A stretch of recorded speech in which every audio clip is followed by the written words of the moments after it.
찬양을 끝나면 아멘이라고 화답합니다. 또 제가 말씀을 전할 때 여러분들이 아멘이라고 화답하고, 성경을 읽고 난 다음에 성경 봉독하고 나면 아멘이라고 이렇게 화답을 합니다만, 제가 아까 성경을 읽었더니 제 귀에 들려오기를 아멘 소리가 다른 때보다 더 큰 것 같았습니다. 그래서 왜 아멘 소리가 큰 것 같은가 생각을 해봤더니 성경 본문이 짧아가지고, 근데 성경 본문이 짧은 거하고 설교의 길이하고는 아무 상관이 없습니다. 성경 본문이 짧으니까 설교도 짧겠구나, 절대로 그렇게 생각하지 마시고, 그건 아무 상관관계가 없어요.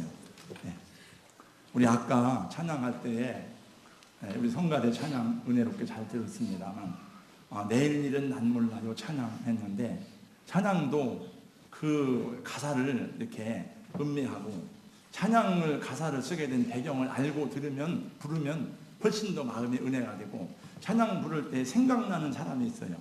내일 일은 난 몰라요 그 찬양을 이제 부르다가 보면은 한국 교회 신앙의 산 증인 가운데 살다 가신 고 안희송 여사님의 생각이 납니다. 그분은 주기철 목사님 당시에 같이 신다참배를 반대하고 이제 신앙의 순절을 시키기도 하다가, 주기철 목사님은 순교하시고 돌아가셨는데 그분은 끝까지 살아남아 있다가 몇 년 전에 대전에서 돌아가셨어요. 미국에서 사역을 하시고 계셨는데, 그분이 하신 말씀 가운데 하나님 왜 주기철 목사님은 불러가시고 나는 왜 안 데려가십니까? 나는 순교할 자격이 없습니까? 그러면서 자기 아쉬움을 많이 얘기하고, 또 그분은 책을 많이 썼는데 저는 그분이 쓴 책은 다 읽어봤습니다.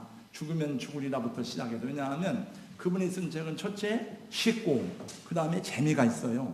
신앙에 유익을 줍니다.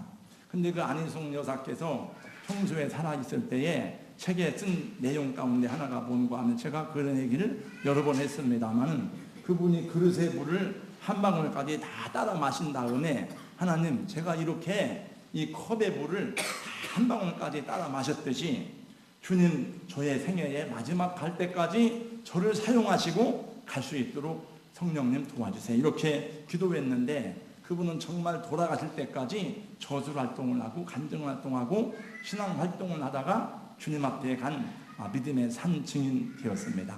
여러분들도 살아계신 동안에 주의 일 많이 하다가 병들지 아니하고 건강하게 사시다가 하나님 나라 가시기를 예수님의 이름으로 축복합니다. 여러분은 몇 살까지 살고 싶으신지요? 현대인의 수명에 대한 얘기를 하다가 어느 권사님이 저에게 물어봤습니다. 목사님은 몇 살까지 살고 싶으세요? 저는 평소에 그런 생각을 해본 적이 없습니다. 내가 몇 살까지 살고 싶다 그런 생각을 해본 적이 없어서 그냥 이렇게 대답했습니다. 한 80살 살면 되겠지요. 성경에 있는 시편 90편 말씀에 보니까 모세의 시 가운데 우리의 연수가 70이요 강건하면 80이라도 그 연수의 자랑은 명예와 영광과 이런 게 아니고 수고와 슬픔뿐이요, 이렇게 말했어요. 그럼 오래 살았다고 자랑할 게 없고, 오래 사는 것만큼 수고하고 고생하고 힘들다는, 그렇다고 여러분 오래 살지 말라는 것이 아니고, 여러분 사실은 몇 살을 사는가가 중요한 것이 아니라 오래 살고 장수해도 얼마나 건강하게 의미 있게 살다가 가는가가 중요하지 않습니까? 병들고 누워서 80, 90을 살면 그게 얼마나 본인에게 힘들겠어요. 참 얼마나 힘들을까, 이런 생각을 해봐요. 그래서 저도 생각하기를 병들어서 누워있지는 말아야 되겠다. 노년에도 뭐 그게 한 달, 두 달이면 괜찮지만 몇 년씩 그냥 병상에 누워있는 분들도 있는데 굉장히 힘든 것 같아요, 제가 생각해도. 우리 한국교회에 존경하는 어른이 한 분 계십니다. 방지일 목사님이신데, 여러분들은 이분을 잘 모르실지 모르겠습니다만 우리 교계에서는 굉장히 존경받고 유명한 분입니다. 이분은 한국 교회사뿐만이 아니라 한국 역사의 산증인으로 사시다가 어제 그저께 금요일 새벽에 돌아가셨습니다. 1911년 평안북도 선천에서 태어나서 평양숭실대학을 졸업하고 평양신학교를 나와서 1937년에 목사가 되었습니다. 목사가 된 후 한국에서 최초 1호 선교사로 중국 산동성에 파송되어서 21년 동안 선교 사역을 하시다가 1958년에 귀국하여서 영등포 교회에서 21년 동안 목회를 하시다가 은퇴를 하셨는데 이분의 삶은 청빈과 섬김의 삶을 모든 사람에게 본으로 보여줬습니다. 은퇴 이후에도 한국 교회를 위해서 많은 일을 감당하신 분입니다. 이 목사님의 사역은 은퇴한 이후에 더 왕성하게 이루어졌는데 그분의 매일 하루의 일과는 새벽 3시부터 시작되었다고 합니다. 새벽 3시에 일어나서 성경을 읽고 그 다음에 저주 활동을 하고 예배를 드리고 기도하고 그리고 58년부터 55년 동안 매일같이 오려 성경 공부를 하였는데 그 오려 성경 공부를 통해서 제자들만 2,000명이 넘게 배출했다고 합니다. 이분은 돌아가시기 3일 전까지도 일을 하시다가 지난 금요일 어제 그저께 103세를 일기로 주님 나라로 부름을 받았습니다. 이분을 볼 때 이 말씀이 꼭 어울리는 분 같습니다. 우리 중에 누구든지 자기를 위하여 죽는 자가 사는 자가 없고 자기를 위하여 죽는 자도 없도다. 우리가 살아도 주를 위하여 살고 죽어도 죽나니 그러므로 우리가 사나 죽으나 주의 것이로다. 이제 내가 살아도 다 같이요. 주 위에 살고 이제 내가 죽어도 주 위에 주네. 하늘 영광 바라보며 하늘 영광 보여주며 나로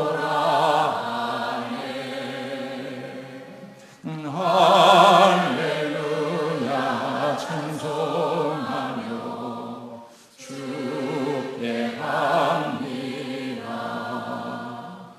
그러므로 나는 살아주나 주님의 것이요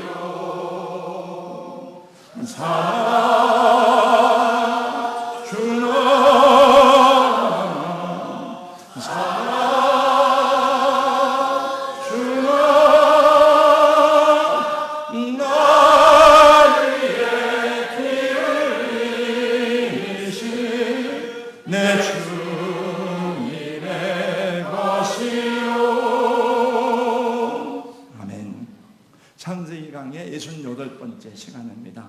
드디어 야곱이 파란만장한 생애의 한 부분인 30년 나그네 생활을 마치고 드디어 아버지 집으로 돌아왔습니다. 창세기 27장 말씀에 보니까 그 야곱이 아버지를 속이고 형님을 속여서 장자권을 가르친 죄 때문에 아버지 집을 떠나서 밧단아람으로 간 세월이 30년이 지났습니다. 잠시 후면 돌아올 줄 알았더니 그 시간이 20년, 30년이 흐른 것입니다. 30여 년 만에 드디어 이 야곱은 기랏 야르바 헤브론으로 돌아왔습니다. 할아버지 아브라함이 살던 곳, 아버지 이삭이 사는 곳입니다. 그동안 얼마나 많은 일들이 야곱에게 일어났습니까? 지금까지 행적을 쭉 살펴보았습니다만 하나님의 은혜가 아니었더라면 여기까지 올 수 없는 야곱인 것을 보게 됩니다. 그가 아버지 집을 떠날 때 두렵고 외로운 밤에도 하나님이 베델에서 그를 만나주심으로 용기를 가지고 나갈 수가 있었습니다. 밧단 아람에서 하나님의 은혜로 많은 재산을 얻었고 또 12아들을 기업으로 받았습니다. 20년 만에 고향으로 돌아올 때에도 라반의 추격과 위협을 막아주신 분이 하나님이십니다. 또 이제 하나님께 드린 소원을 잊어버리고 세겜 땅에서 육신적으로 살다가 딸이 강간을 당하고 아들들이 살인자가 되어서 집안 멸족의 위기를 당할 때에도 하나님이 주변 고을들로 두렵게 하고 막아주시고 베델로 올라가게 하신 분이 하나님이십니다. 무엇보다도 고향으로 돌아올 때에 그 정말 가장 힘들고 어려웠던 형 에서의 원한관계도 풀어주신 분이 하나님이십니다. 수많은 환난과 시험들을 극복하면서 12아들을 낳아 그들을 데리고 30년 만에 아버지 집으로 돌아오게 되었습니다. 그리고 아버지와 함께 살게 되었습니다. 세월이 지나 이삭은 나이가 많아 늙고 때가 되면 하나님께로 돌아갔습니다. 이삭의 나이 180입니다. 여러분 이삭도 얼마나 근심 많은 세상을 살았습니까? 두 아들이 하나 되지 못해서 형이 동생을 죽이려고 하는 그 모습을 볼 때에 그 동생을 멀리 밧단 아람으로 외갓집으로 피난을 보내야 되고 또 그 한 아들은 하나님을 믿지 않는 불신자가 되어서 불신결혼을 하고 그 많은 근심 가운데 살았어요. 그러나 결국 아들 야곱이 돌아오게 되고 또 야곱과 에서가 서로 화해하고 하나가 되고 그리고 그 아들들 품에서 세상을 떠나 장사 지내줬으니 하나님이 그 생애의 마지막을 복되게 하신 것입니다. 그래서 제가 성경을 쭉 이렇게 강의하고 성경을 말씀을 전하면서 제 마음속에 느껴지는 것 중에 하나가 이삭은 어릴 때부터 이 아주 그 늦게 낳은 아들로 사랑을 받고 자라더니 말년에도 복을 받은 사람이구나 이 생각을 하게 되었어요. 두 아들이 하나가 되어서 화해하고 그리고 그 아들들 품에서 세상을 떠났으니 얼마나 행복합니까? 여러분 사람은 말년이 좋아야 합니다. 여러분 우리 죽을 때 온통하다 후회스럽다 그런 말이 없어야 되잖아. 죽을 때 하나님 은혜를 감사합니다. 자녀들에게 감사하다 자녀들을 축복하고 떠나야 되잖아요. 이삭은 그렇게 큰 일을 한 사람은 아닙니다. 그렇게 유명하게 이름을 떨치고 영적으로 탁월한 능력을 보인 사람은 아니었어요. 그 아버지 아브라함에 비해서 아들 야곱에 비해서 위대한 삶을 산 사람은 아닙니다. 그러나 여러분 이름을 날리고 위대해야만 성공한 사람입니까? 이름 날리고 유명해져야 성공한 것이 아니고 우리 모두는 하나님이 주신 각자의 그 삶의 몫이 있는데 하나님의 뜻에 맞게 사는 것이 성공하고 행복한 삶인 줄로 믿습니다.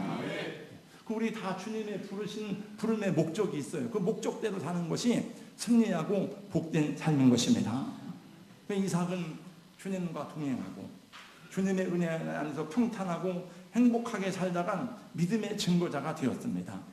하나님의 구속사의 무대에서 자기 역할을 성실하게 감당하다가 아버지에게 받은 예배권, 아버지에게 받은 그 믿음의 계승권을 자기 아들 야곱에게 물려주고 때가 되며 떠났습니다. 그래서 믿음의 조상이 되었습니다. 그래서 자신의 죽음을 통해서 아들 야곱에게 아브라함의 언약을 계승해주고 후회 없는 삶을 보내게 된 것입니다. 결국은 야곱은 아버지 품으로 돌아왔고 아버지 이삭은 하나님께로 돌아갔습니다. 29절 말씀 보니까 이삭이 나이가 많고 늙어 기운이 다하며 죽어 자기 열조에게로 돌아가니 그의 아들 에서와 야곱이 그를 장사하였더라. 이때 에서는 저 멀리 요단계곡 건너편 세일산에 살고 있어요. 에돔 땅에 살고 있다가 아버지의 부흥 소식을 듣고 달려온 것입니다.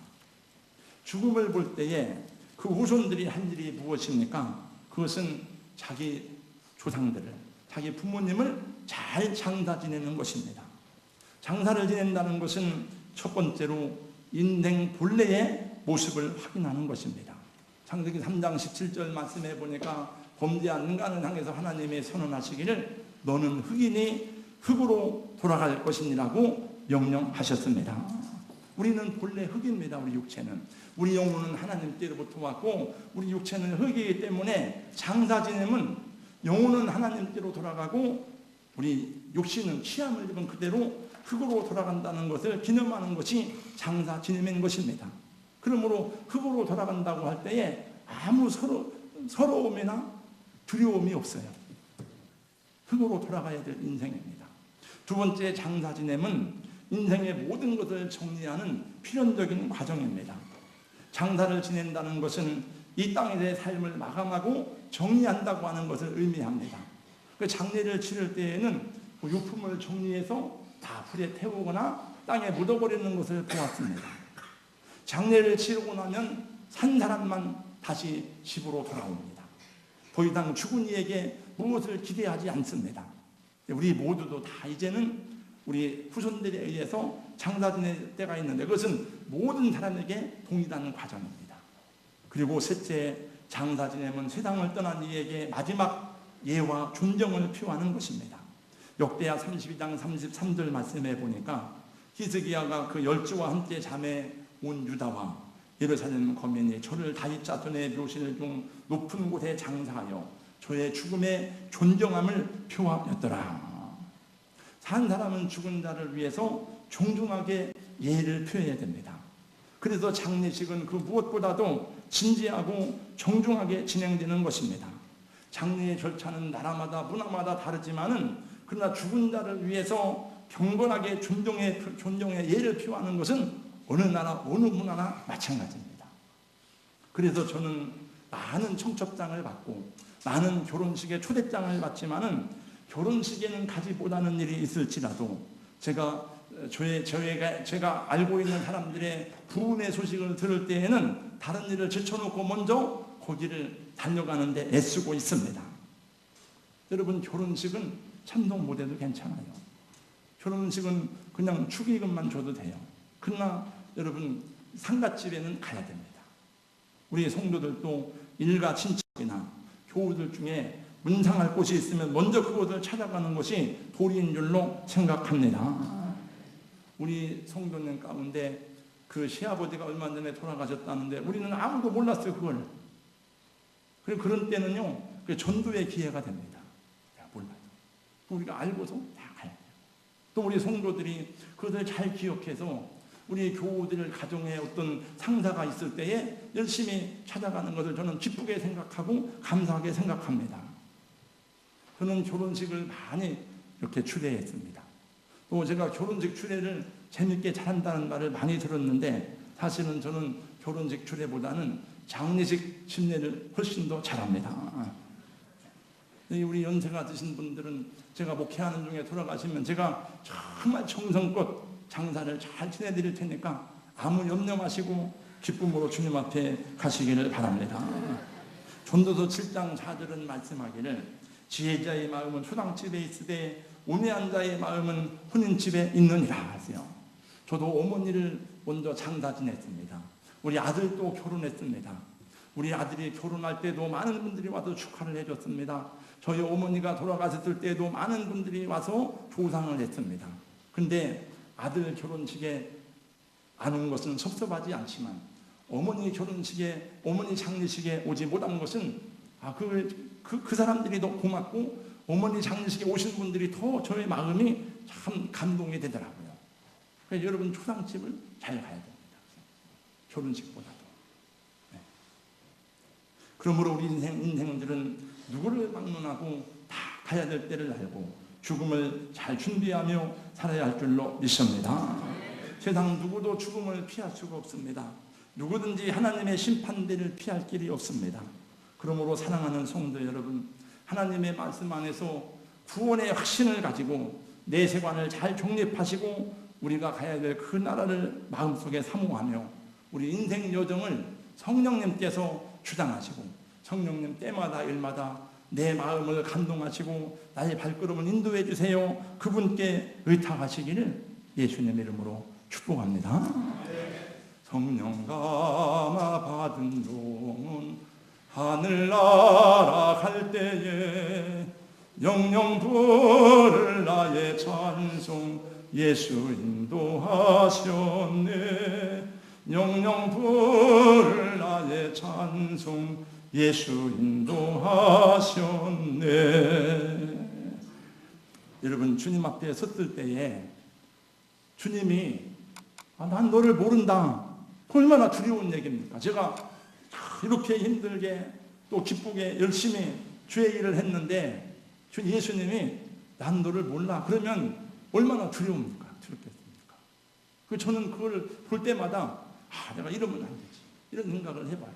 바울 사도도 뭐라고 했는가 하면 내가 다른 사람을 구원하고 나는 버림을 받을까 두렵다. 나는 날마다 나를 쳐서 복종하느라고 그는 고린도서에서 고백했습니다. 근데 그런 일이 진짜로 있을까요? 없을까요? 예수님이 말씀했어요. 있다고 말씀했어요. 주님 왜 우리를 모른다고 합니까? 우리가 주님의 이름으로 귀신을 쫓아내고 주님의 이름으로 우리가 권능을 행하지 않았습니까? 그랬더니 예수님 뭐라고 하는가 하면 마태복음 7장에 나와요.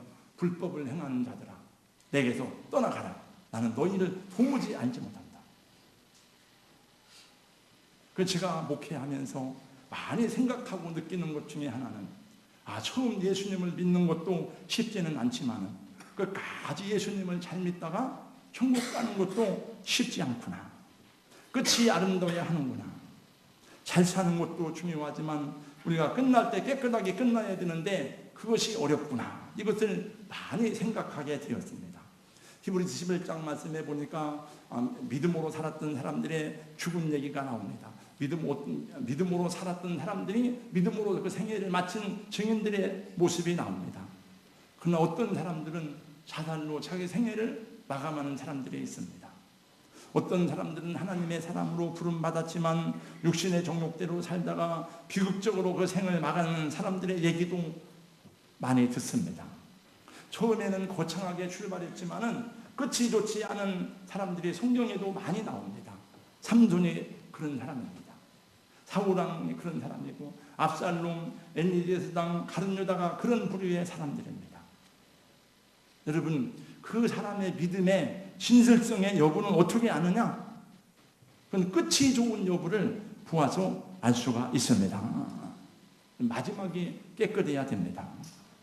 제가 이렇게 말씀드리는 것은 그냥 하는 말이 아닙니다.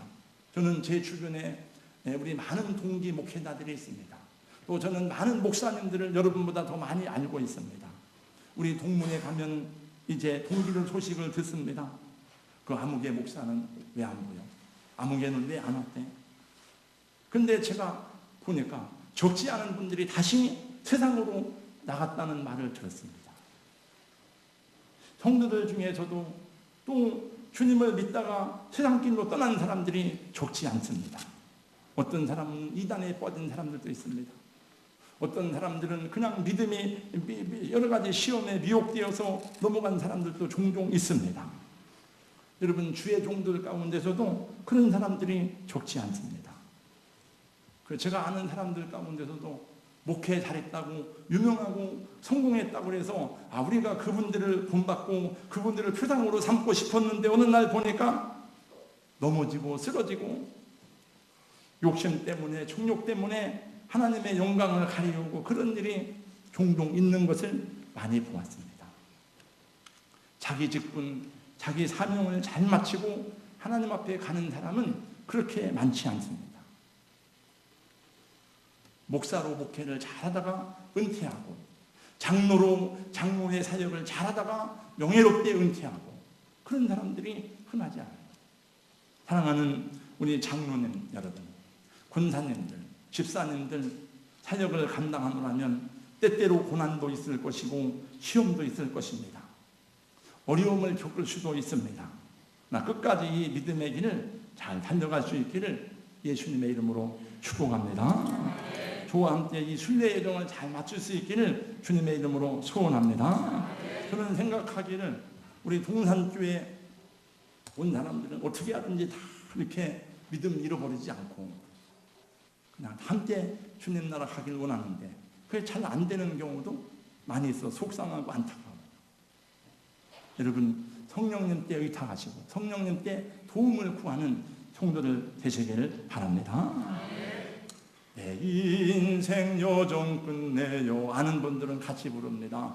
강 건너 너희를 때 하늘문 향해 말하니 예수 인도하셨네. 매일 발걸음마다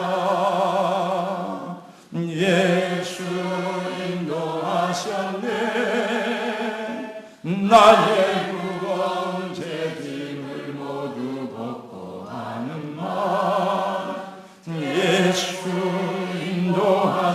인도하셨네. 바울 사도의 고백을 다시 기억합니다. 내가 선한 싸움을 싸우고 나의 달려갈 길을 마치고 믿음을 지켰으니 이제 후로는 나를 위해서 의의 면류관이 예비되었으므로 주곧 의로우신 재판장이 그날에 내게 주실 것이니 내게만 아니라 주의 나타나심을 사모하는 모든 성도 여러분에게도 동일하게 주실 것이라. 2014년에도 열심히 달려온 성도 여러분, 우리 주님 앞에 설날이 점점 더 가까이 오는데 지금까지 잘 달려오신 것처럼 끝까지 잘 감당하시다가 우리 하나님 앞에 기쁨으로 들어가고 우리 자손들에게 이 믿음을 유산으로 물려주는 축복이 있기를 예수님 이름으로 축원합니다. 하나님 아버지 은혜를 감사합니다. 저희는 내일 일을 알지 못하지만 하나님이 다 예비하신 각 사람을 향한 거룩한 뜻이 있는 줄로 믿습니다. 하나님, 불행이나 또 여러 가지 축복도 우리는 알 수 없습니다. 우리 주님 손에 붙들려 살아갈 수 있도록 인도하여 주시옵시고, 우리 마음을 청하여 변치 않는 믿음 가지고 주님 따를 수 있도록 성령님 도우시고 인도하여 주시옵소서. 우리 하나님 앞에 서는 그날까지 우리 주님 이 믿음의 길을 잘 달려갈 수 있도록 성령님께서 감동하시고 감화하시고 서로 격려하면서 주님 안에서 살아가다가 주 앞에 이를 수 있도록 우리 모든 교우들을 주님이 붙들어 주시고 축복하여 주시옵소서. 예수님 이름으로 기도하옵나이다. 아멘.